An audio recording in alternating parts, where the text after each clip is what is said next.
it was because people are inherently very uncomfortable with the idea that a single nobody can have such an effect on all of our lives. It's more comforting, he said, to believe that powerful groups of people or conspiracies are actually running things, even if you think those powerful groups are nefarious. It's somehow comforting to think that somebody's in charge, that it's not all just random. You know, the plane couldn't just drop from the sky and land on your house tomorrow.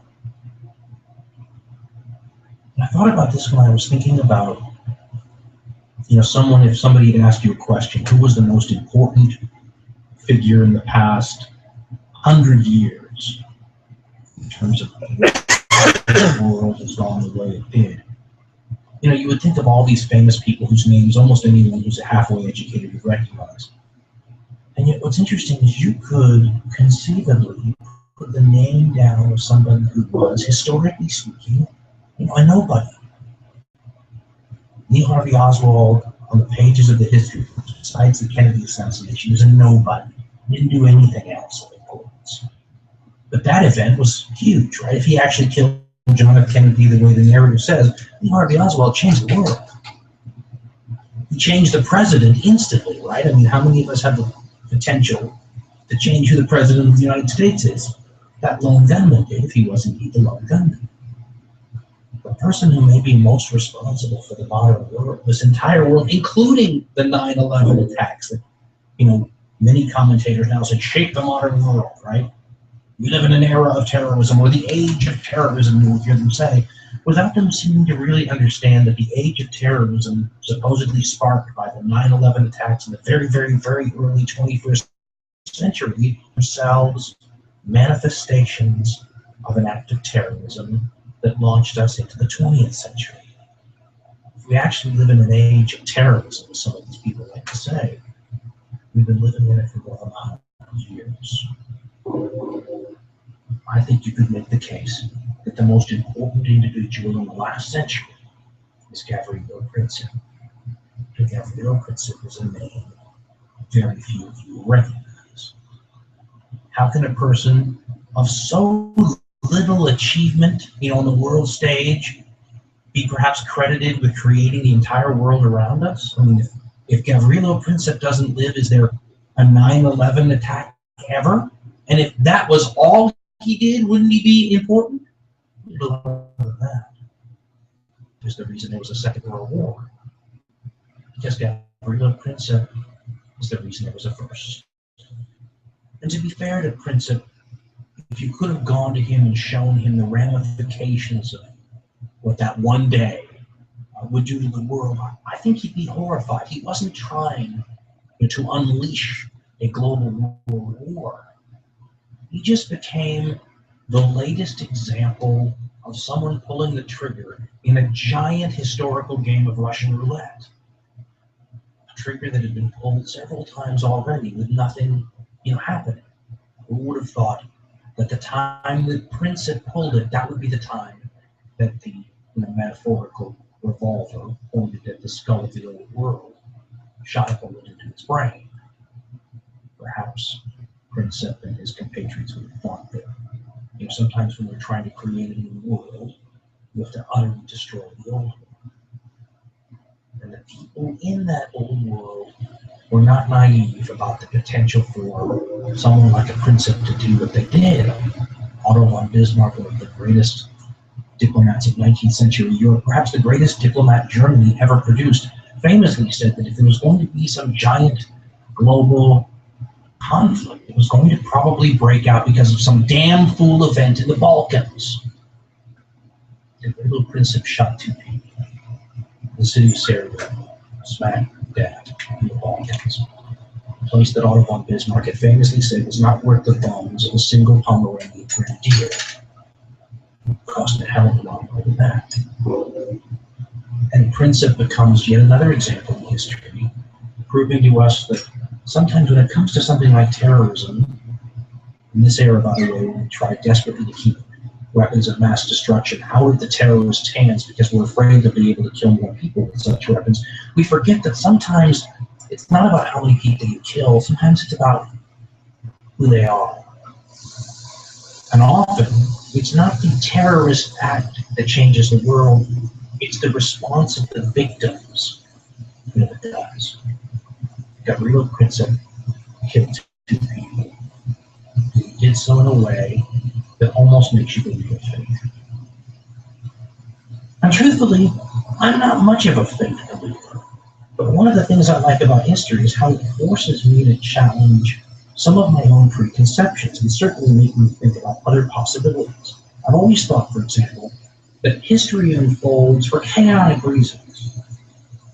It's somewhat random, with millions of people going about their lives in their own ways, with trends and forces acting upon them, and people in important positions making decisions, and all this together creates a dynamic that's completely unpredictable, as I said, somewhat chaotic and random, and unfolds into the future. I think my logical side of the brain appreciates that sort of viewpoint. The problem is that sometimes history confronts us with events where the logical part of at least my brain wants to flip sides and wants to logically defend what I consider to be the more illogical point of view.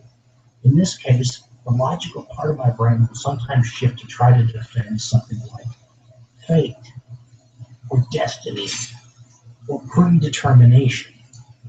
Those to me are the two ends of the scale. Chaos on one side, randomness on one side, and fate and predestination on the other. And there's this weird twilight zone where the two sort of intersect. And that event that happened in late June 1914 is one of the best examples you'll find from history where the logical side of your brain stands a pretty good chance of flipping and trying to defend the illogical position that this is somehow predestined. I mean, let me challenge you with a similar kind of analogy. Assuming Lee Harvey Oswald did kill President Kennedy, what if someone showed up right when he had the rifle and was aiming in the room where he was, forcing him to sort of scotch the whole thing? Screwed up the whole assassination attempt at the last minute. Oswald storms out of the Texas Book Depository, angry that his well-laid plans have been destroyed. And he goes across town to his favorite restaurant. He goes and he gets himself a bite to eat. And he's coming out of the restaurant, angry at how his day has gone. Right in front of him, within 5 or 6 feet, stopped below him, is John F. Kennedy's car, with Kennedy in it, close to Oswald, and on the far side of the president, his wife Jackie. What are the odds of something like that happening? And what would you think if it did? Just a weird coincidence, huh? On June 28, 1914, Gavrilo Princip and about 20 other guys, this is a true conspiracy, show up in the city of Sarajevo with murder on their minds. They want to kill the governing figure in Sarajevo, the person who is sort of the Prince Charles, plays the same role Prince Charles plays in the British monarchy right now, in the monarchy of the country that are the overlords in Sarajevo, a country that doesn't exist anymore, called Austria-Hungary.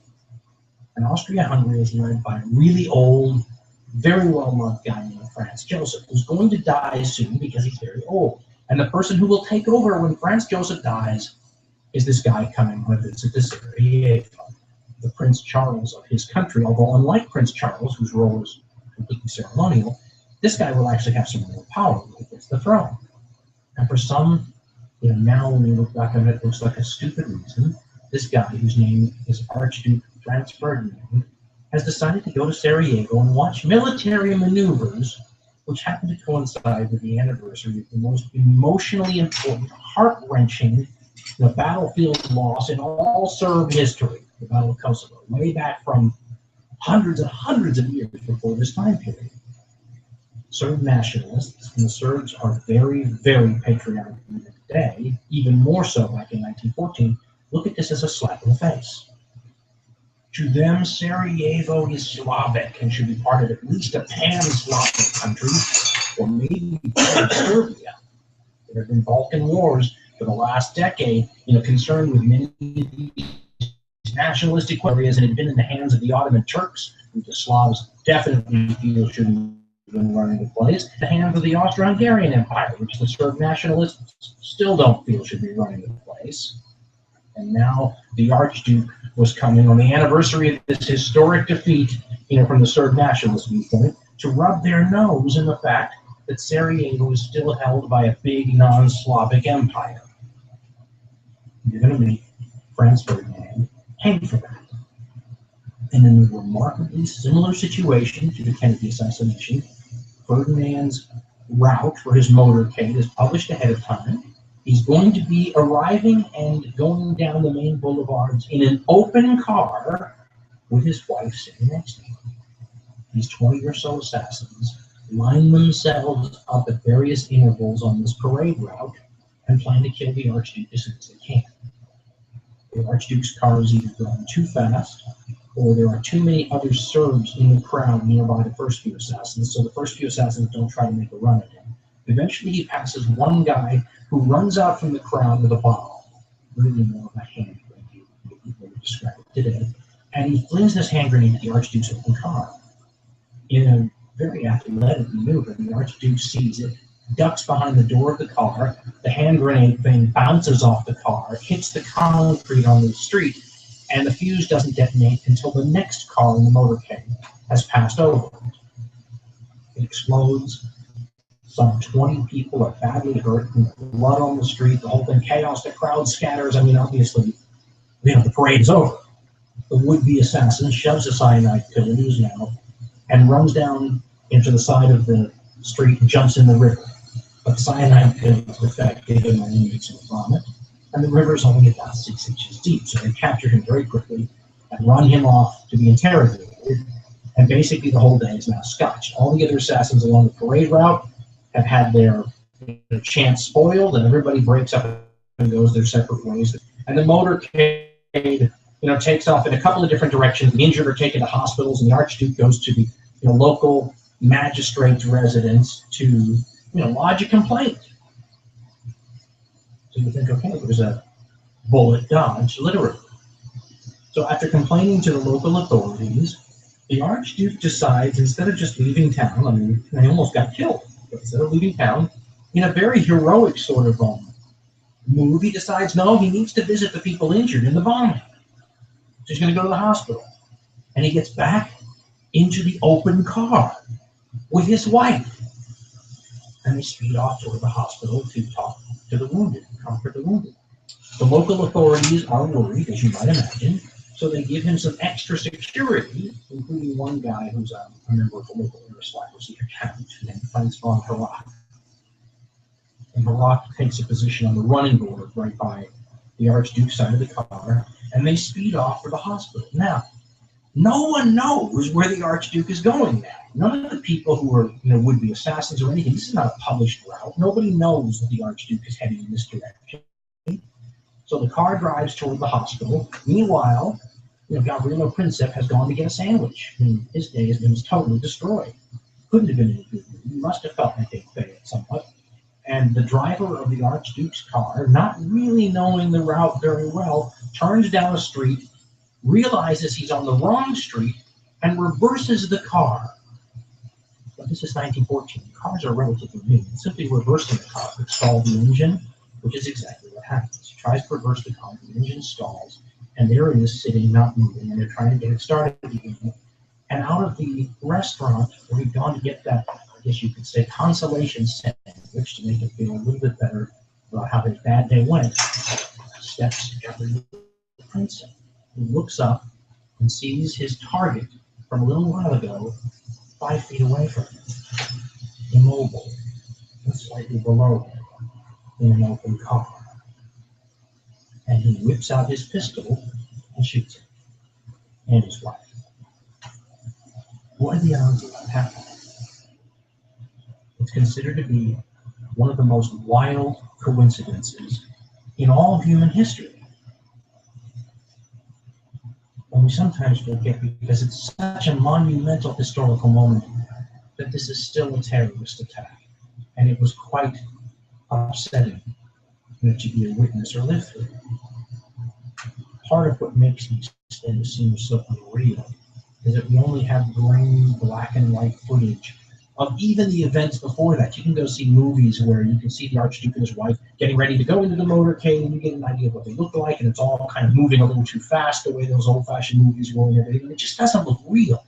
But you can go and you can see pictures because they have saved the tunic that the Archduke was wearing that day. And you can see in living color that this was a bright light blue tunic, and the feathers on the helmet he was wearing were bright green. I mean, it must have been the most colorful sight imaginable, but after peace acquired, the most colorful sight imaginable became corrupt with glory, because there's a tear in the tunic where the bullet exited the Archduke's neck, and the tunic is covered in what is unmistakably, even 100 years later, blood. And blood has always been one of those things where when you see it in living color, there's nothing like it. I tend to believe human beings are programmed to react to that specific color, always. And the difference between seeing blood in black and white and blood in colors, there's nothing quite like that. The person who was closest to the whole thing was Count von Herat, who was on the running board, not doing that great of a job, apparently, at security. And he says, as soon as the shots were fired, they reversed the car. And he later testified this, quote, "As the car quickly reversed, a thin stream of blood spurted from His Highness's mouth onto my right cheek. As I was pulling out my handkerchief to wipe the blood away from his mouth, the Duchess cried out to him, 'For God's sake, what has happened to you?' At that, she slid off the seat and lay on the floor of the car with her face between his knees. I had no idea that she too was hit, and thought that she had simply fainted with fright. Then I heard His Imperial Highness say, 'Sophie, Sophie, don't die. Stay alive for the children.' At that, I seized the Archduke by the collar of his uniform to stop his head drooping forward, and asked him if he was in great pain. He answered me quite distinctly, 'It is nothing.' His face began to twist somewhat, but he went on repeating 6 or 7 times, ever more faintly as he gradually lost consciousness, 'It's nothing.' Then came a brief pause, followed by a convulsive rattling in his throat caused by the loss of blood. This ceased on arrival at the governor's residence. The 2 unconscious bodies were carried into the building where their death was soon established." And there's a way to sort of prove that the old adage that one man's terrorist is another man's freedom fighter is true. The spot where Princip was standing when he fired those fatal shots are immortalized now in the city of Sarajevo with a plaque and the actual footsteps, in metal on the ground where the spot was. To Serbs, this guy was a hero, and to his compatriots, who all realized that they were like desperados at the time, they all realized that they would be immortalized too. And the actual circumstances, by the way, where this plot was hatched are worthy of a spy novel.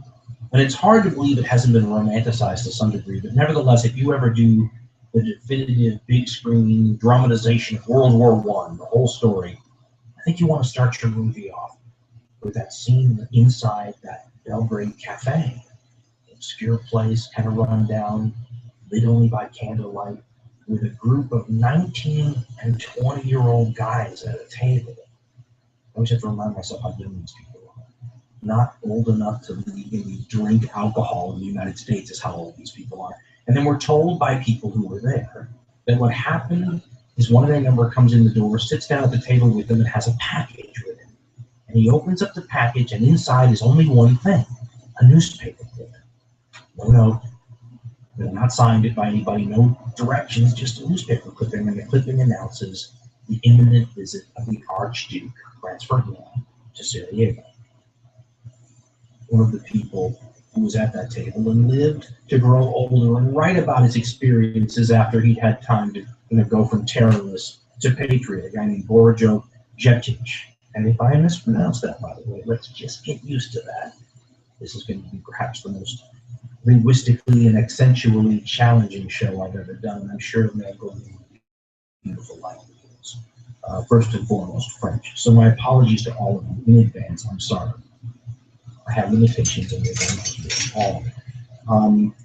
Borjo Jeptic wrote years later this about that moment in history that will turn out to be so very important in a way that we can't imagine anyone at the table then would know.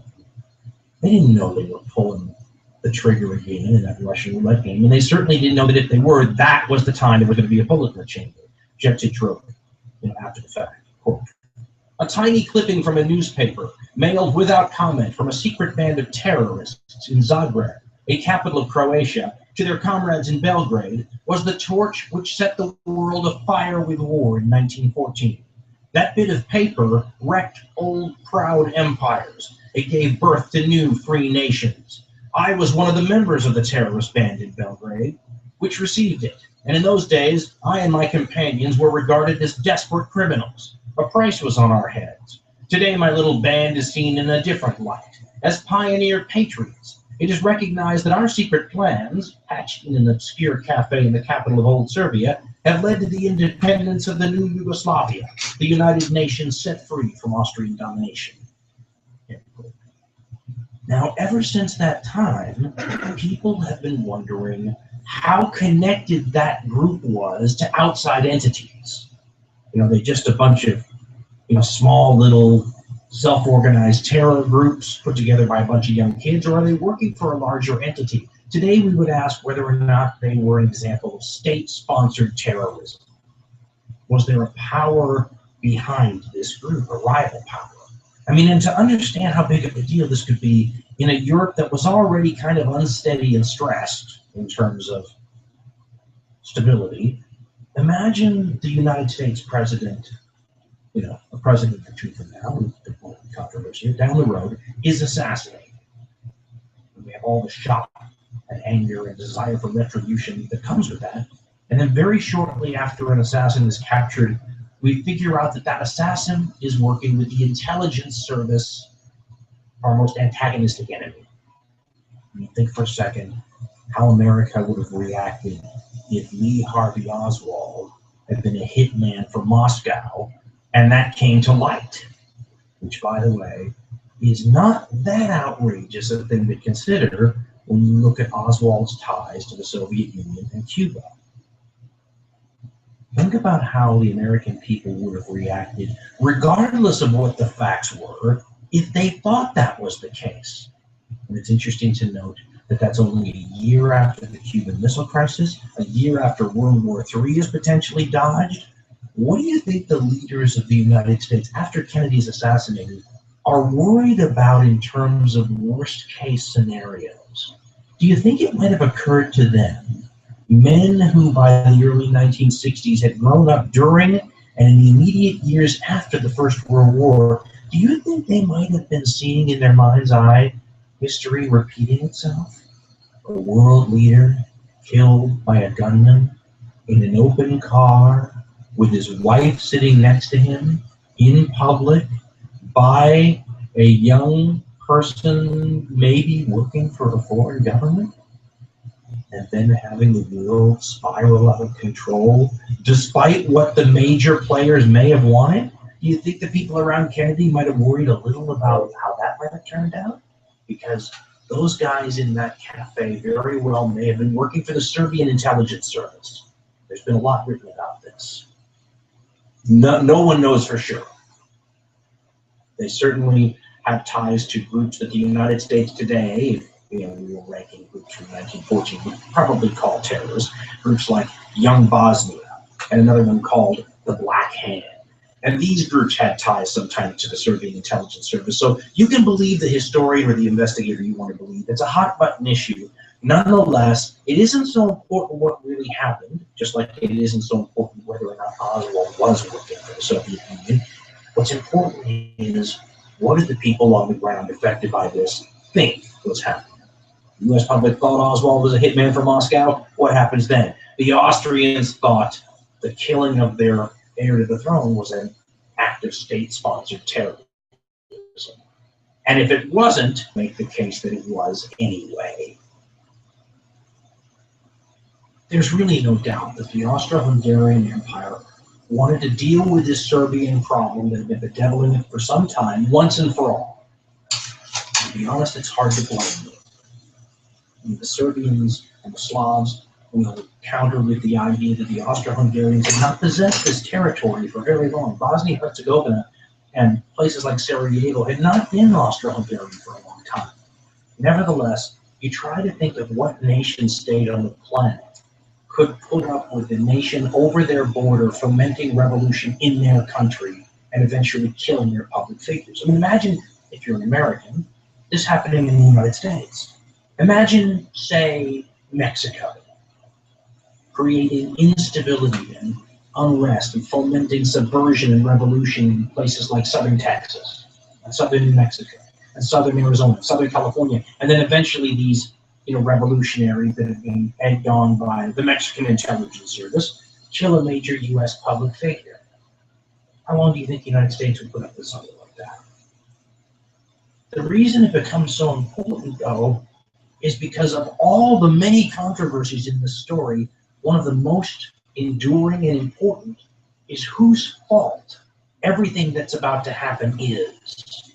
This is a civil lawsuit. Trying to figure out who's responsible for damages is a key part of this story. And the Austro-Hungarian Empire is in a position to decide to go or not to go to war. That seems to put them in the driver's seat responsibility-wise. There are Austrians, though, living at the time who basically say, what choice did they have? Take this Austrian, writing after the war, as a perfect example. He talks about Archduke Franz Ferdinand as one of the best friends the Slavs ever had. And in effect, Ferdinand actually was counseling his government to treat the Serbian problem more lightly because he was worried about it sparking a general war. When he was killed, it was seen as an extra perfidious act because the Slavic folks had killed a person who had been, one of their better friends in the Austrian government. The Austrian that I was telling you about a second ago, after the First World War, wrote this, quote, "When the news of the murder of Archduke Francis Ferdinand arrived in Munich, I happened to be sitting at home and heard of it only vaguely. I was at first seized with worry that the bullets may have been shot from the pistols of German students, who out of indignation at the heir's apparent continuous work of Slavization, wanted to free the German people from this internal enemy. What the consequence of this would have been was easy to imagine. A new wave of persecutions, which now would have been justified and explained in the eyes of the whole world. But when, soon afterward, I heard the name of the supposed assassins, and moreover read that they had been identified as Serbs, a light shudder began to run through me at this vengeance of inscrutable destiny. The greatest friend of the Slavs had fallen beneath the bullets of Slavic fanatics. Anyone," he says, "with constant occasion in the last years to observe the relation of Austria to Serbia, could not for a moment be in doubt that a stone had been set rolling, whose course could no longer be arrested. Those who today," he writes, "shower the Viennese government with reproaches on the form and content of this ultimatum it issued, do it an injustice. No other power in the world could have acted differently in the same situation and the same position. At her southeastern border, Austria possessed an inexorable and mortal enemy, who at shorter and shorter intervals kept challenging the monarchy, and would never have left off until the moment favorable for the shattering of the empire had arrived." End quote. I actually agree with that, and it makes me uncomfortable, because the Austrian writing that statement after the First World War is the man most responsible for beginning the Second, Adolf Hitler. The one line that I think Hitler erred in, though, was his line that this stone had been set rolling that nothing could arrest. Because something could have arrested it, because something had been arresting it. There's a reason that the Austro-Hungarians hadn't attacked the Serbs already. And the reason was that the Serbs had a very powerful friend, the Russians, who considered themselves the traditional protectors of the Slavs. And the Serbs were not alone. Most of the powers of Europe had at least one, and usually more, powerful friends and allies. This was the era in European history, and it's often used as an example of one of the main reasons this whole story unfolds the way it does. This is the era of a very complex web of alliances that bind European countries to each other. It's perhaps the most enduring work of Otto von Bismarck, who we mentioned earlier, the 19th century German diplomat. Bismarck played a very large role in the foundation of modern Germany, but he also played a huge role in creating a system of alliances that both expanded, Germany's possibilities, while at the same time preserving a general peace in Europe. There were wars between Napoleon and the First World War, there's no doubt about that, and some of them were directly the fault of Bismarck. But there wasn't a general European conflict involving all the major powers. And let's not forget that this is an era that we would today call a multipolar world, which is hard for us to understand in an era of one or two superpowers. Europe during this time period had at least 5 first-rate power states: Britain, France, Germany, Russia, and the Austro-Hungarian Empire. Many people throw in Turkey and Italy too, which would make sense. These states all were bound to each other with complex alliance systems. And complex is the way Bismarck rolled. Bismarck had set it up so that basically no matter what happened, he was in the driver's seat. And this worked unbelievably well, especially for German interests, but for European interests as a whole for a long time. But by the time 1914 rolls around, this genius who created this system that's so complex, only he knew how to run it. I've taken whole courses on Bismarckian diplomacy from professors who spent their whole life studying it, and they don't know why he did some of the things he did. While he was running it, it was fantastic.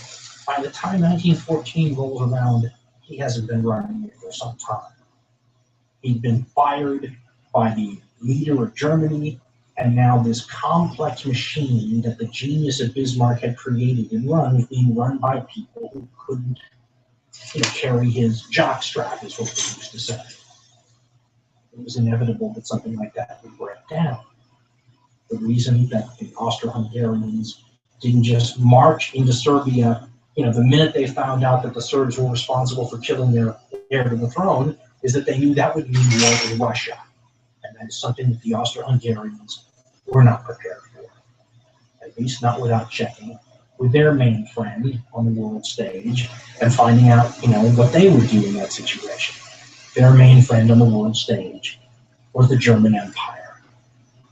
Now, the German Empire's attitude is very interesting.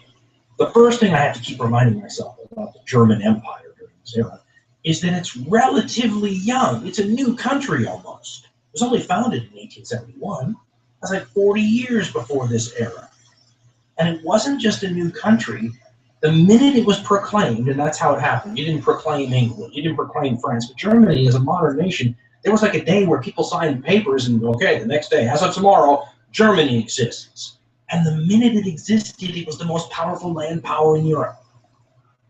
With a larger population than France, traditionally the greatest land power in Europe up to this time period, and a faster birth rate and more industry. And how destabilizing would it be in our world today if a couple of different nations of moderate power signed a piece of paper tomorrow that united them into one country, and that one now combined country was the most powerful country in the world, even if it was just the most powerful land power or the most powerful sea power. You can see how a bunch of nations that really didn't deserve a lot of the perks that the super great nations claim for themselves might all of a sudden do that once they turn themselves into a super nation. In 1871, with the creation of Germany, the Kaiserreich, you have an instant great power on the world stage. It was Prussia on steroids, with a population like 8 times as much, and the rest of Germany with them, militarized on the Prussian model with the Prussian king. That's a very destabilizing thing. And when that country begins to demand some of the perks that the other great powers have, of their own, France, Great Britain, they've got all these colonies, all these other things. Little Holland to them looks like they've got places all over the world. What's going on? Sort of a factor of just having been there for a while. You were around during the age of exploration. You had a bunch of ships out there. You were getting colonies. Germany didn't come around until most of the good stuff was taken. It was a cause of instability. Germany worried about being encircled. It had powers all around them that didn't wish them well. Historian Neil Ferguson, in a thing that I really thought was quite wonderful, because here in the West, those of us who fought the German Empire famously said that they had this sort of paranoia about being encircled. They were always worried about being encircled. Well, look at them on a map. They're born encircled. They're in Central Europe. They've got enemy powers all around them. Neil Ferguson said they weren't paranoid about being encircled. They were being encircled. They were worried about an upcoming war.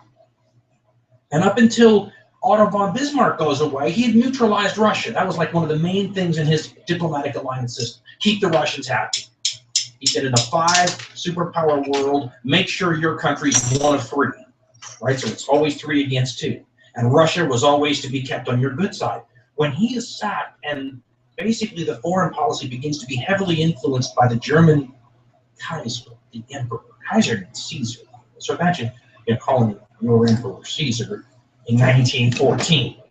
In any case, the Kaiser was a strange guy. He sacks Bismarck because Bismarck's kind of talking down to him and is kind of running the show, and he's an old guy by then, and he's much revered. And, how do you grow into your own man with that guy hanging over your shoulder? So he fires him, and he allows that machine to make vital mistakes Bismarck never would have made with that diplomatic machine. Vital mistake number 1, he lost the Russians.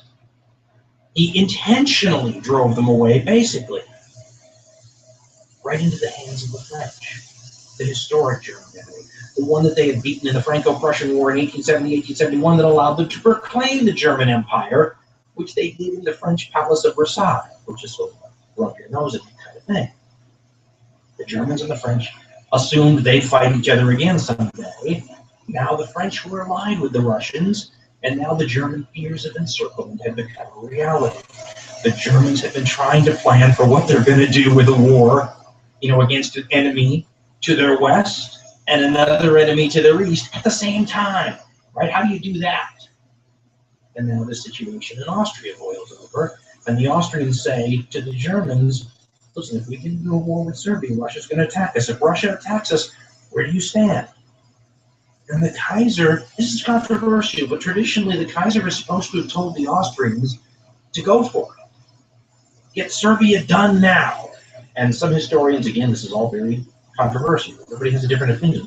But basically the idea seems to be that the Kaiser believed that if it was done quickly enough, the Serbians could be crushed before the situation spiraled out of control in Europe. Because even as moderately intelligent, credit what the Kaiser was, he knew that Europe was a powder keg. And the key thing that had to be avoided was this process.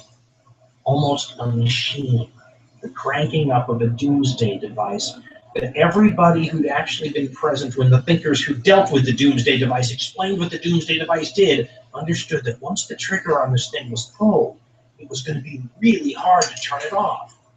So if the Austrians could conquer the Serbians before the Russians flipped the doomsday device switch, it would all be okay.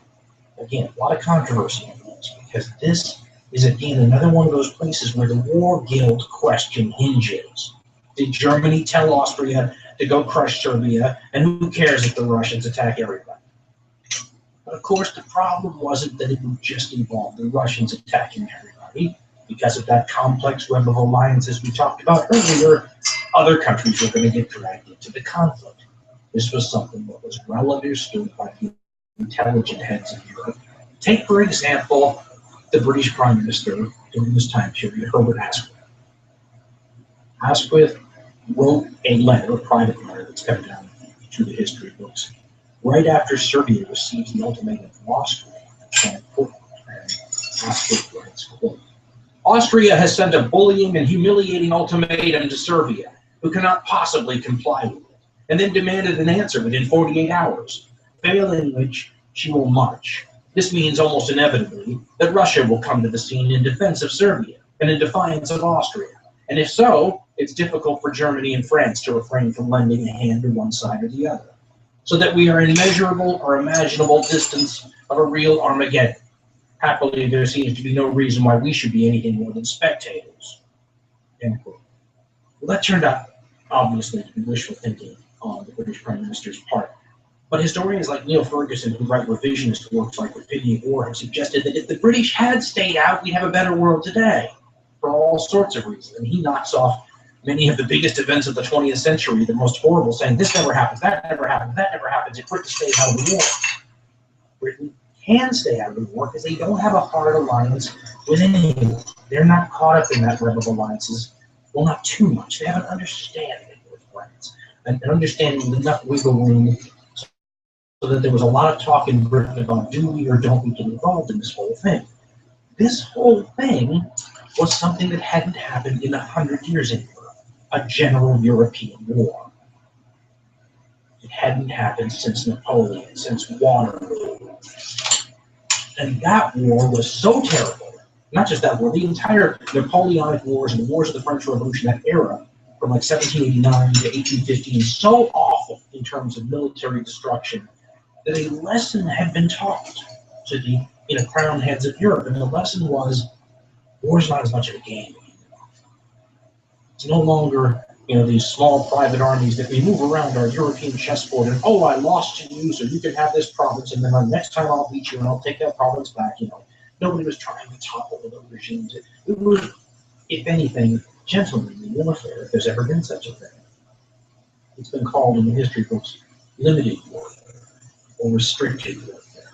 There was an Italian historian, Ferrara, 1933, who talked about how, that era of warfare was the kind of warfare where, the leaders of countries could actually have fun going to war. War was something you just sort of did like pheasant hunting, at least in the minds of some of these guys. Ferrara writes, quote, "Restricted warfare was one of the loftiest achievements of the 18th century. It belongs to a class of hothouse plants which can only thrive in an aristocratic and qualitative civilization. We are no longer capable of it. It's one of the fine things we have as a result of It was bubble gum, and it turned into bubble gum. You should have heard me when I the should French have Revolution was when Hot rock, bubble gum? at least in the minds of the Europeans of this era, Sounds gross. really They're serious. awesome. You know, they were, they were going to go. Well, I'm an old person, so I think The crowned heads of Europe attacked France after France went all revolution. you guys You have have to fun? understand how much of a shock Have fun? historians want to value. That's a Good. great way to describe it. And I got it. Look, Understand I'm the shock real. of the crowned heads of What you Europe. got? When the most royal of European countries, the French, were overthrown by leftist Called Pig revolutionaries. Mice. He says you have to imagine if It's a fiction Mao's book. toppled the U.S. What's it government called? today. Pig Mice. Game? What? Pig Mice is a whole series. Oh, okay. I gotcha. Because that's how the crowned heads of Europe got to the French Revolution, how the snowball has ever seen. So inevitably, the royalty of Europe, which is almost all of Europe, clashes with this new republic in France and coalesces into an alliance, and everybody attacks France. They do so with their private mercenary armies, and they run into the entire French population, a people in arms. Because France started by losing. You have to imagine a state where the entire underpinnings of the state have been broken down, including especially the army. And then all of them, Russia, Austria, Great Britain, all these powers in Europe attack France at the same time, and you're stuck with like a bit of your army left over. The artillery stayed with the people, so the French artillery was good. But you've got this mishmash of an army of officers who don't have any authority. It's crazy. And France is about to be defeated. And then, as only totalitarian type regimes can do, they basically tell the people of France that the war is now everything. Our entire focus, the entire society exists only to win this war. Decree of the French National Convention in 1793 said, quote, "From this moment until that in which our enemies shall have been driven from the territory of the Republic, all Frenchmen are permanently requisitioned for service in the armies. The young men shall fight, the married men shall forge weapons and transport supplies. The women will make tents and clothes and serve in hospitals. The public buildings shall be turned into barracks, the public squares into munition factories. All firearms of suitable caliber shall be turned over to the troops. The interior will be policed with shotguns and cold steel. All saddle horses shall be used for the cavalry. All draft horses not employed in cultivation will draw the artillery and supply them." In other words, the entire society was mobilized for the war. This was not something that the other countries did. In fact, most of the royal leaders of Europe could think of nothing more scary than arming and training their population. Oftentimes they used their professional militaries to put down rebellions by their population. The last thing they wanted to do was give them guns and train them how to use it. They trained them how to be better street fighters.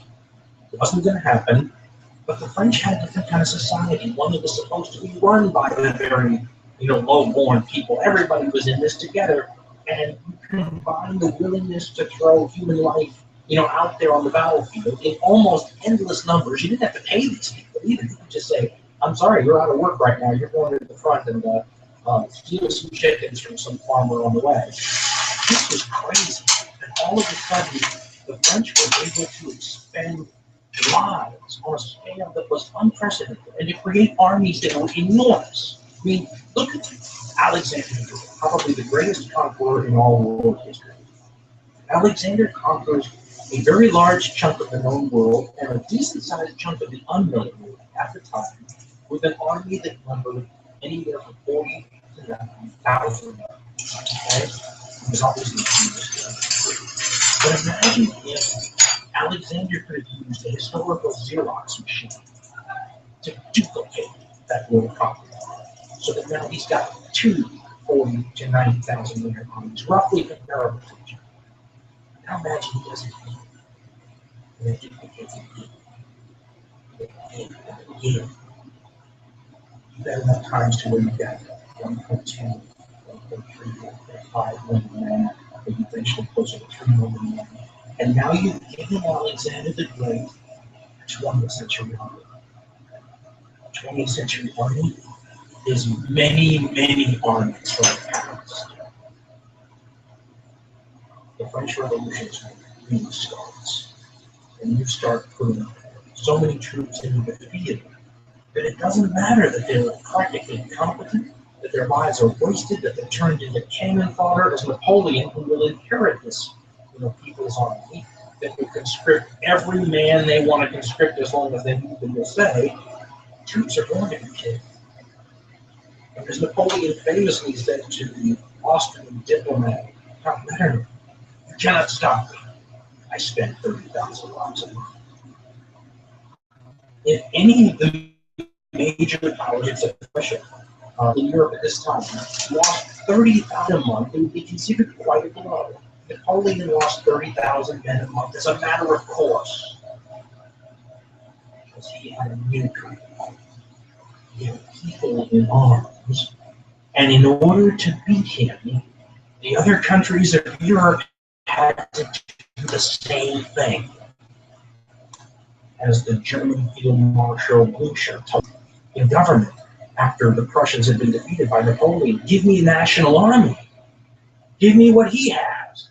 And when he got it, the Prussian aristocracy didn't want to do it for the same reason that the European leaders everywhere didn't want to do it. They didn't want to put the people in arms, but when they did, they were able to triple the size of Blücher's army. Oh,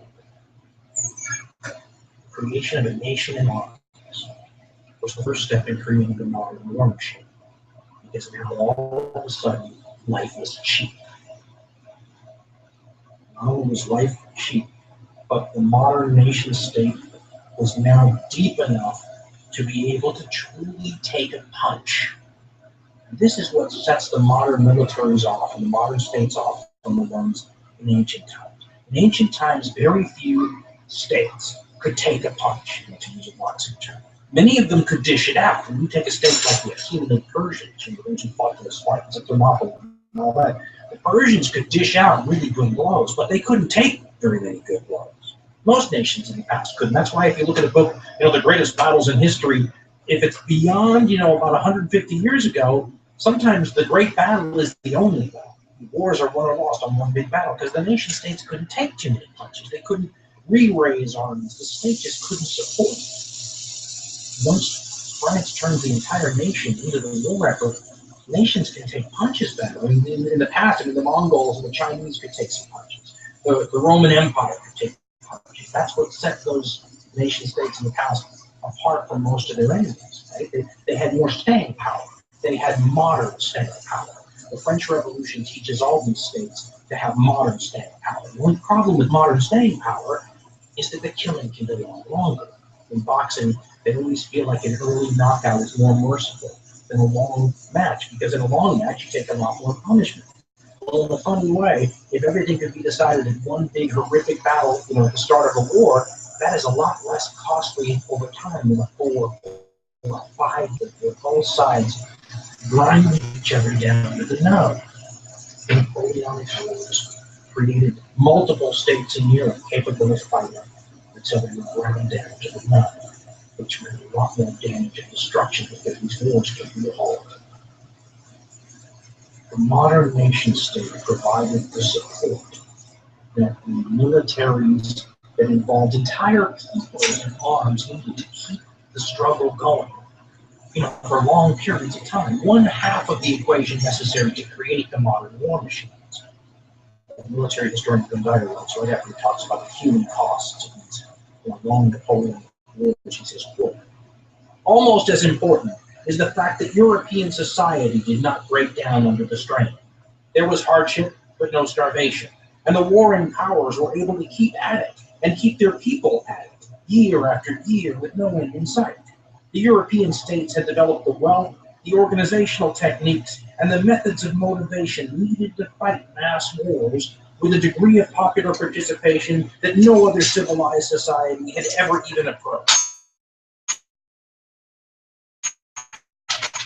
Into total war was the technology, but the Industrial Revolution was already almost a generation old in 1814, and soon it would begin to fill the last remaining gap. What was missing to make this new deadly machine that didn't fall down wars in the French Revolution created was the technology to increase the deadliness by exponential. So that was already something that was happening. The 1800s are an era in military history where the killing power of machines skyrockets. And machines have been an important part of battlefields since before there were cities and human societies to field mass armies at all. Think of the bow and arrow. That's a Neolithic weapon. That's a Stone Age machine that made man a more efficient killer, both in hunting, but on the battlefield as well. By the time the 1800s roll around, the machine's killing power skyrockets. But because there is no major war involving all the great powers between Napoleon and the First World War, the actual demonstration of how this stuff can be used is lacking. And the military powers of the world try to examine the conflicts that do happen to see if they can learn any lessons about what the next war is likely to be like. There were European observers, for example, of the American Civil War, to try to see what you could learn from that. The Crimean War, for instance, between Russia and Britain and France. There's a war ultimately between the United States and Spain that involved Cuba and the Philippines. And right around the turn of the century, going into that today. Probably most importantly, there's a war between Japan and Russia in 1905, where some of the use of these new weapons that together create That's for the war machine. guys that are going to come and stay in the fence. You can't spend it only for the fence. I need to go buy stain, and then I need to pay the guys for to stay in the fence. Get out of here. Something that harkens back to a phrase from a Confederate general in the U.S.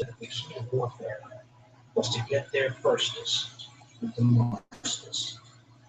And by the analogies, vast armies that Europe had created was that you needed to be able to raise them and get them to the battlefield before the other side beat you to it. The timetable for mobilization becomes a force that none of the major European powers seem to be anything but a slave to. Once the assassins bullet in Sarajevo cuts down the Austrian Archduke.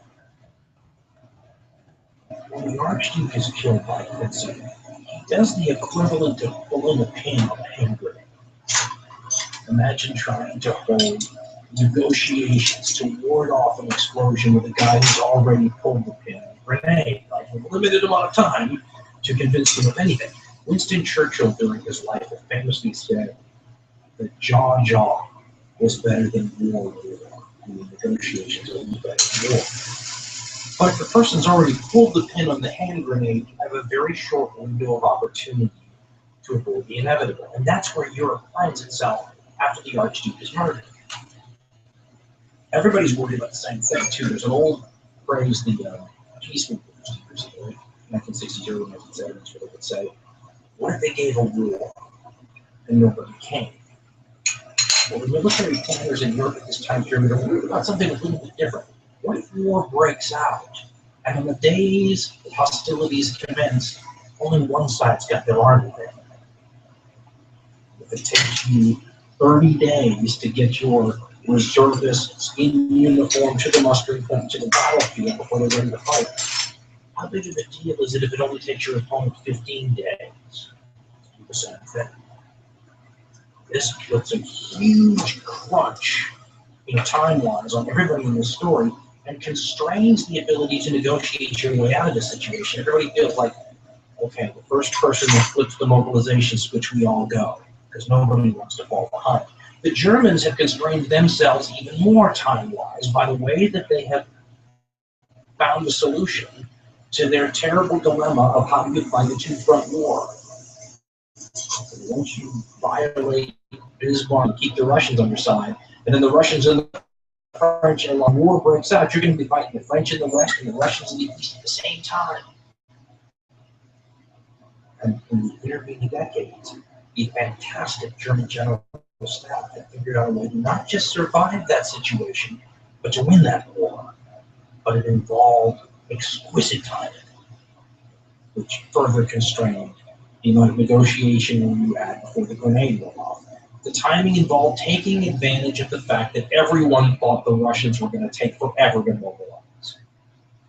The Russians were seen as a giant, somewhat clumsy colossus, less organized than the Germans and the French and people like that. And so by the time the Russians could get their act together and get their monstrous armies in the field ready to fight, Germany already would have defeated France.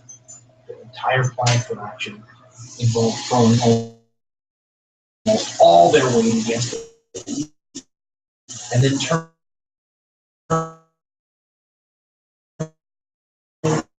the French forces.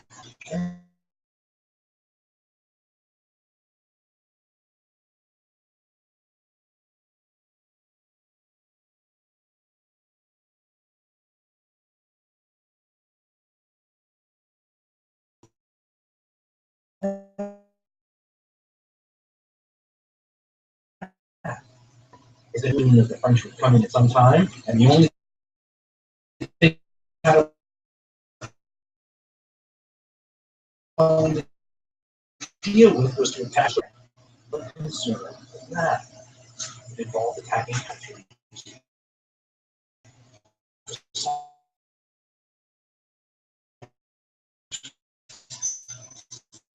It just happened to be the Germans come up with a plan that had no with at all, but it involved launching essentially the world war in their own defense. The other thing that defense did was provide an opportunity for a lot of these leaders who thought war was coming anyway to decide that now was better than later. And this is another interesting side of the conflict. But if you're part of these many military staffs that are absolutely sure war is coming, you can read accounts from every major military in the time period where numbers of their military planners thought war was inevitable. The question is if it's going to be inevitable, is it better to fight it now than later?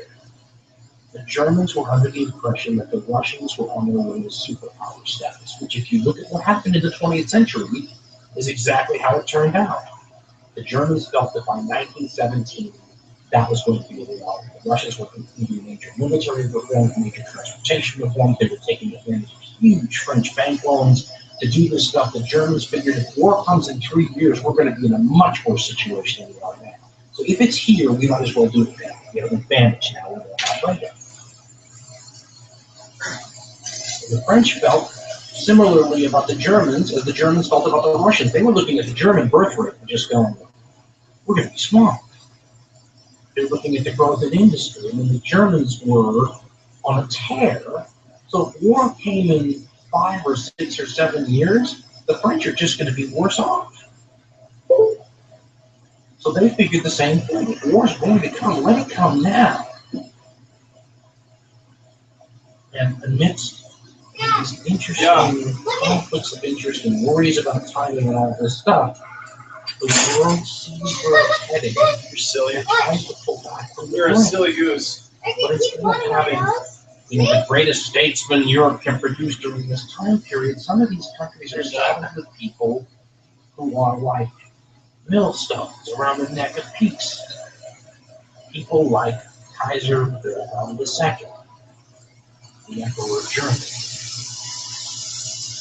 And leadership is such an interesting side of this concept because I firmly believe if you had a guy of Otto von Bismarck's caliber, in a position of authority in Germany when the First World War was on the verge of happening, that they could put the pain back into Germany. I think it could have been done, and all it would have required would have been some real, diplomatic quality. Brilliance would have been great, but I don't even think you needed that. Just some high quality workmanship, which the Germans had produced time and again. The problem was in this time period, they are stuck with a ruler who could not have gotten the job if merit had been one of the requirements of having a head. Kaiser Wilhelm II was not a great leader. He represents the most wonderful example you can easily think of what a roll of the dice, hereditary monarch. Now, sometimes you get a great roll and you end up with a gifted ruler, and then it almost seems wonderful that they've got so much power in their hands, right? Because if someone really knows what to do with it and does good things with it, you kind of say to yourself, oh, God, they have the power to do those good things. But that's a bit of a roll of the dice, isn't it? As often as you get one of those people, you get somebody who's evil or cruel or insane. Some people throughout history were very bad with the dice. Far too many times, but it was part of history. In the ancient Edomites used to roll whatever the number is that comes up that means you get yet another insane ruler of the dynasty. This made for fun reading, but it's really good. In Germany, this current leader, the current Kaiser, just like Tsar in Russia, they have an autocratic king too. Both of those stand from the word Caesar, which right here in the 20th century sounds anachronistic, doesn't it? It's part of this old world that had existed forever. And the king, an emperor, doesn't sound anachronistic at any time in history before 1914, going back to like Mesopotamia, does it? It just sounds weird in the 20th century. Shows you how old this world is that is marching into the 20th century. Three of the major powers in this conflict are ruled by emperors, kings, or czars. Now, they don't have total power, but the czar has the Kaiser's had his chipped away over a couple generations. He has to share some power with the German legislature, which has political parties and they handle budgets and taxation. But the Kaiser still has a ton of power over war and foreign policy and political appointments and all that. And he's just this below average guy. The funny part about the Kaiser is that the best thing that ever happened to his reputation was Adolf Hitler. Because when you look at the propaganda and you read the stuff written about the Kaiser before Hitler comes along, and the Kaiser is treated as this evil character, malevolent, this militaristic, want to take over the world, blood falling off of the bayonet you see in the political cartoons. And now the attitude that people have towards him is that he's almost silly, or that he's full of, he's just whacked with inferiority complexes. He's almost to be pitied. He's a little mentally dull, but there isn't that malevolent evil sort of thing. And I think part of the reason why is when you have Hitler to compare someone to, all of a sudden you see that the Kaiser was just sort of a, marginally bad role on the monarchy types. For what it's worth, he was tied into all the other great monarchies in Europe. One of the fun twists in the story, and it actually provides, something of importance because in Europe at this time, the royal families had relatives of other royal families in Europe in their families. And these families still communicated with each other, which provides like a diplomatic back channel where these rulers can actually, sidestep traditional diplomacy and just write the family members of the other country. For example, Queen Victoria, who may be the most famous queen in British history, maybe the most important, ruled forever, presided over Britain during the height of Britain's power, when she's controlling most of the world, and the sons of her really never settled in the British Empire. Queen Victoria's grandchildren are Kaiser Wilhelm's one of them. He's Queen Victoria's grandchild. He's the first cousin of the King of England, King George, right? Not just that, but the Tsar of Russia is married to another Queen Victoria's grandchildren. So The Tsar is her son-in-law. It's also Wilhelm's cousin, and when he gets upset or wants to talk to the Russians about something, he will often sit down and pen a quick note to cousin. Like he's drawing with him, just a second. Now, the Tsar in Russia is another average to low average role on the monarchy. It's perhaps telling, and some historians have made it out to be, that you end up with such mediocre leadership in such powerful countries during this time period. It might account for why, these international incidents, which could have led to war previously, didn't, but now are, because the leadership sucks. In terms of what you could expect of these people were merit-based leaders. And you can say that you want about Stalin or Hitler or even a Mussolini, who's been portrayed again in the West like some sort of clown. But all of those people were formidable individuals who rose through the ranks at some level. The same thing with American politicians. I mean, a guy like Franklin Roosevelt, you can say what you want about him, but that's a formidable human being with qualities that allow them to sort of rise to the top. That requires a merit-based something.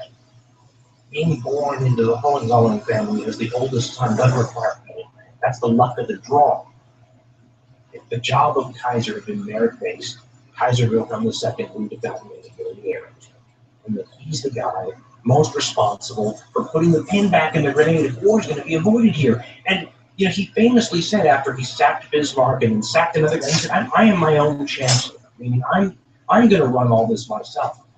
But what do you do when not only are they subpar in intelligence and brilliance and all that, but because they're subpar in it, they can't see that they're subpar in it. They don't even take advice well. I mean, at one point in the story, the Kaiser will ask one of his military leaders to do something that is ridiculous, stupid, lose the war, stupid. And the military leader will say it cannot be done. And the Kaiser will embarrass him and say something to the effect that your uncle was also in the field. It would have given me a different answer. In other words, he would have done what I wanted him to do, even if it was stupid. The Kaiser, just to show you how it is, too, so you understand royalty, and you remember in your head, you go, oh yeah, that's what royalty's like. Shit. This same military leader I just quoted, a guy named von Moltke, will have to change the way that the German war game system worked before the First World War. And he will have to put his foot down and take a career-risking move and tell the Kaiser that no longer can they keep up with the tradition that whatever side the Kaiser is commanding in the German national war games has to win. Think about that for a second. Before Field Marshal von Moltke puts his foot down, whatever side the Kaiser is commanding in these war games, these national maneuvers of national security importance, whatever side the Kaiser is commanding wins. Automatically. Folks, that's goofy. And the Kaiser's a little goofy. He's got this one arm that was damaged during his birth, which was withered and had no strength. He couldn't cut his own food, for example, which is so embarrassing to a guy who's already got an inferiority complex. He goes to England to spend time with his cousins, and they don't really care for him too much. The British royal family is kind of turned off by William, and all William wants is kind of their love and approval and to be like them. And what's funny is in this sort of weird, almost like tragic playwright kind of way, the Kaiser sort of embodies the inferiority complex that his country has at this time too. They're a new country on the stage, and they think they're being treated like trash. They're mad. They're chauvinistic. That's how the British and French and those people see them, just these upstarts and push their way around kind of people. But as many historians have pointed out, there's no nation in the world that's up and coming that doesn't start to act like it. And when they do, the nations that already have it all don't like it. I mean, how does the United States kind of feel about China today, sort of elbowing its way into the, power structure here? I mean, we all understand they deserve it. You look at their economics, you look at all the signs, they're up and coming, but nobody necessarily feels like that person pushing their way in to get their own space is anything other than a bit of an upstart. During this time period, the United States plays a similar role. They're sort of elbowing their way into world power, whether the people that are already there like it or not. Make some room, here we come. That's how the German Empire was. It was a feeling of inferiority, and Kaiser Wilhelm held that sort of attitude in spades. But if you read the stuff at the times, he's portrayed as this militarist, and that is the term that is most often used for this German Empire that will be blamed for everything that's happened there. Okay?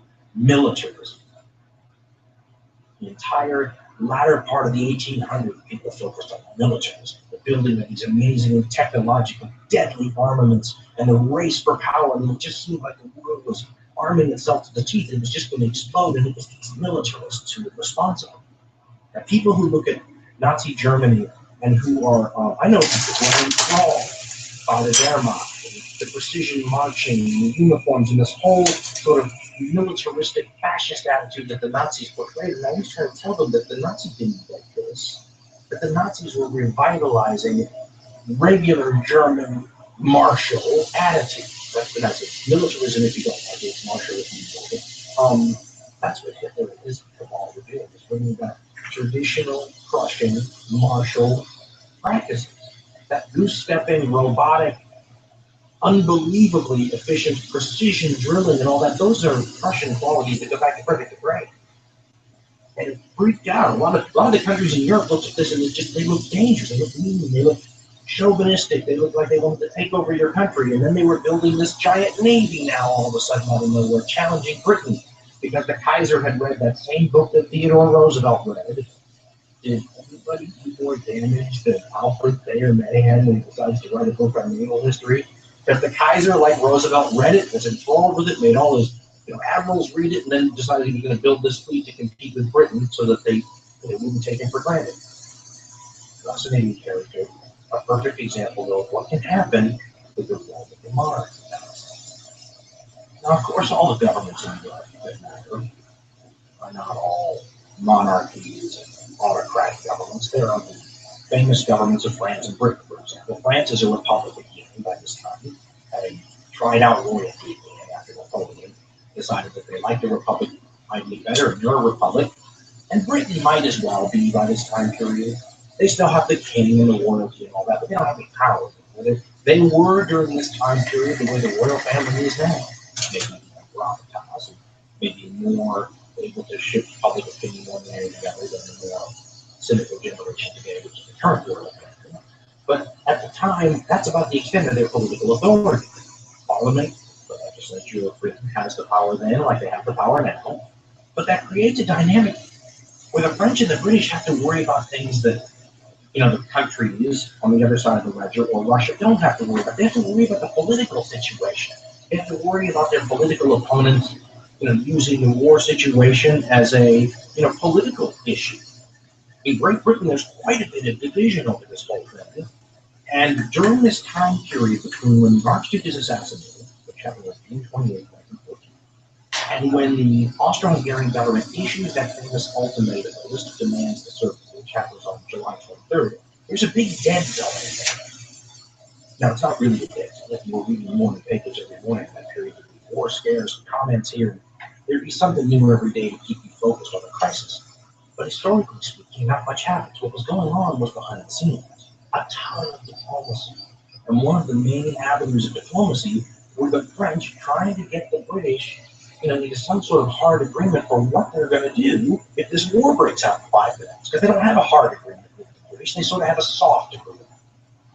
Instead of a signed on the dotted line contract, they have a handshake deal. They're starting to get a little bit worried about the handshake deal. And they're getting worried that even if the government in charge in London right now will come through on the handshake deal, who's to say they're going to be able to keep political power? Their opponents could use this war issue, to topple the government, take control of the government, and then say to France, handshake deal. I'm sorry, comply with the handshake deal. Sorry, we're not getting involved in this war. We're neutral. We have this splendid isolation, and the Navy will protect us. Because remember, folks, look at the map of Great Britain. They have a giant moat around their country and the greatest Navy in the world to protect it. They have the option of staying out of this thing if they want to. The French don't have that luxury. They're on the invasion list. They're on the dinner menu for Imperial Germany, and they're looking for people to provide some help. They've got the Russians, but the Russians are a long way away. But not being on the dinner menu for the Imperial German military meant that the British situation was fundamentally different. They couldn't see a real positive outcome for them if they get involved in this whole affair. I mean, there are things the French can gain. They got a couple of lost territories. They lost to Germany in the War of 1870, 1871. They'd like to get those back. In a best case scenario, if this conflict breaks out, they will get them back. The British don't have anything that wonderfully positive to look forward to. Yes, they might alleviate the threat of this German fleet, but by 1912, It was already felt that the British had proven that the Germans could not compete with them with the of ships, not if they wanted to have a great land army at the same time. And so that's kind of out of the way by this point. So no big game there. And maybe you protect France from falling, because if France falls, you get the situation you had in the Second World War in 1940, where all of a sudden you have the Germans staring across the English Channel from you, and then all of a sudden that moat doesn't look that wide, does it? But that's not a lot of positive stuff to go into the first global conflict in 100 years for. To the British, this looks like a massive disruption of their extremely profitable business ventures. They've been snapping up books like The Great Illusion, written by Norman Angell, where every historian points out how influential this book was, where Angell is trying to explain to the people in that time period that this war that continually gets threatened, like the Russian roulette trigger being pulled, is never going to happen. It can't happen. The world has become too interdependent in that time period. There's too much globalization. This is the early period where all that starts with the telegraph providing instant communication, and the railroads and the shipping lines, and trade had never been higher, wealth had never been grander, and Europe was at the height of its financial power, and Britain was at the height of everybody's financial power. Why would you mess with that economic situation? Guys like Angell were saying that what had happened is it was so profitable to simply do business as usual that there was nothing worth going to war over. What Angell was saying is that anything you would gain by launching a war would be dwarfed by what you would lose by destroying the system that was allowing you to make so much money. There's an old line that when goods don't cross borders, armies will. Well, this is the opposite situation. The goods are crossing borders like crazy. So guys like Angell tell you that, because of that formula, and they believe in that formula, you can't have a war. But the British are starting to find out, as this dead zone period from the end of the Archduke's assassination, the ultimatum by Serbia, what the British are starting to find out is that Angell is at least partially wrong. He may be right that he will destroy the whole system that's making everybody rich. He seems to be wrong in thinking that the powers that be will avoid a war because of that. The British government's having a hard time selling their people on the idea that this is good for Britain. On July 23rd, finally, the long-awaited response from the Austro-Hungarian government to the killing of their heir to the throne. They send an ultimatum to the ultimatum is one of those documents you can get throughout history that is on rejected. The demands would have been Serbian sovereignty. No sovereignty. And they're only given 48 hours to respond to all these different points, the rejection of any one of which means war. But the day before the 48-hour deadline runs out, the Serb government sends a message to the Tsar of Russia asking for help. They wrote, quote, "We cannot defend ourselves. Therefore, we pray your majesty to send help as soon as possible. Your majesty has given many proofs of your previous goodwill, and we confidently hope that this appeal will find an echo in your generous Slav heart." The Serbs send a response back to the Austro-Hungarians. It's not good enough. The Austro-Hungarians declare war on July 28th, exactly 1 month after the assassination, and they're shelling Belgrade in 5 minutes. The Russians declare mobilization in response to this. This is the moment when the first outside power turns on their doomsday device. You see, when the Austro-Hungarians and the Serbians mobilize, it doesn't freak anyone else out because they're going to fight a war against each other and they have to mobilize to do that. It's when the first outside power tied to these alliance systems flicks on their doomsday device that everyone else is going to feel the pressure to do the same thing. Germany the most pressure because they're the ones with the very short window of opportunity in the design of the military plans. Count Schlieffen had figured out it was about 950 hours that they had to smash the potential of France. She didn't have to be mopped up, but she had to be smashed within 950 or so hours before the Russians would start to come in from the east with their armies now mobilized. If you screwed that up, they could be in Berlin having coffee and cigarettes and poking the Kaiser with a stick in a cage by the time the Germans figured out what was going on. So the minute the Russians mobilize, you have this crisis because the Russians have the flexibility if they want to, just sending those people home in a month. Mobilization doesn't mean war to them, but it does to the Germans, because they've got to start their plans. And every day they don't, that 950 or so hour window is shrinking. This is the point in the story where the military plans begin to take over the political process in a way that makes it impossible for the politicians and the diplomats to do what they need to do to potentially stop this conflict. They need time. They need time. On the 26th of July, the government of Britain calls a peace conferences for the major powers so they can hash this out and talk it out. Nobody's got the time. Once the Russians hit the mobilization switch, the Germans are under pressure. They tell the Russians to stop. The Russians say, well, we're doing this against Austria-Hungary. This isn't meant, against you. Doesn't matter. The Germans have a problem now. And they begin going to everyone else and saying, are you in to go to the French? You say to the French, are you in this conflict that's about to come out? Because we're going to go to war with the Russians if they don't demobilize. What are you going to do? The French said, well, then act in accordance with our interests. And the Germans said, well, listen, if you want to stay out of this war, all you have to do is hand us the keys to all your forts on our fortified border until the war in the East is over. That's as a pledge of your good behavior, and we'll consider you out of this war. That is as impossible for the French government to do as the demands on Serbia were for the Serbians to do. The French can't do that. That's a hand over your national security keys to your most antagonistic historic enemy. I don't think so. And the Germans must have known that. They knew they couldn't keep France out of this conflict, which is why they had these fantastic military plans to defeat two powers. The country they were really hoping to keep out of the conflict was Great Britain. When they kept negotiating with Britain, saying, you don't have any here. We're cousins. We're both Anglo-Saxons. We're the same race. The French are your historic enemies. Are you really going to work with them? On the 30th of July, the British Prime Minister wrote in his diary, quote, the European situation is at least 1 degree worse than it was yesterday, and it has not been improved by a rather shameless attempt on the part of Germany to buy our neutrality during the war by promises that she will not annex French territory, except colonies, or Holland or Belgium. There is something very crude, he writes, and childlike about German diplomacy. Meanwhile, the French are beginning to press in the opposite sense, as the Russians have been doing for some time. The city, he means London, which is in a terrible state of depression and paralysis, is for the time being all against English intervention. I think the prospect very black today. But something will happen that will change the mood in Britain.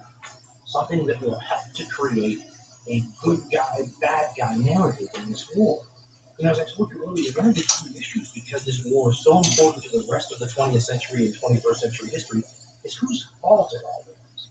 And the British are very concerned during this time period that they be, if they intervene, intervening on the right side.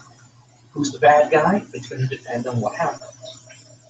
That's the end. The German war plans put them in a situation where for the war plan to succeed, you have to create strategic problems that are going to cost you the war. The biggest thing the Germans need to do here is keep the British out of this war. But the war plans involve a requirement that will bring the British into the war. The Germans can't attack the French along the neutral border. That border is full of forts. It's one of the most fortified borders throughout world history ever since Roman times. It's the same area, about 120 mile front, that will become the Maginot Line after this war, before the Second World War. During this time period, there are fantastically technologically sophisticated forts all through this 120-mile border between Germany and France, with interlocking fields of fire and large garrisons. It's not that the Germans can't defeat that. They did in 1870, 1871. That was the route of invasion back then. The problem is the Germans can't defeat them